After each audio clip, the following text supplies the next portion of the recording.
این یک سنگ شاب سنگ، احتمال شاب سنگ خبری بشه. تست نیکلش انجام شده، رنگ صورتی شد،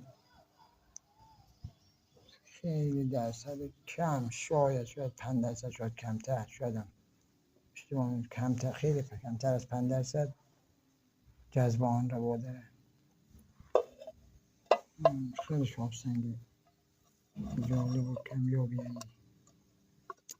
چندین سال دنبال همچین شاب سنگی میگشتم. توی شاب سنگ هم کم داشتم همچین شاب سنگ. انشالله نصیب دوستانش بشه، کسی که دنبالشن. توکل به خدا.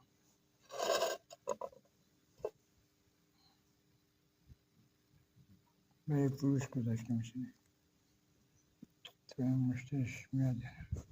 تستاش انجام شده ولی مدرک نیست، تست کارشناسی شده ولی دانشگاه اینا نبردم هنوز، خوارزمی اینا نبردم.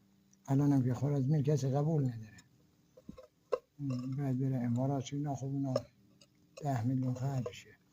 اگه کسی همینجوری شناخت داره نسبت به شاب سنگ بیاد توافقی معامله ما.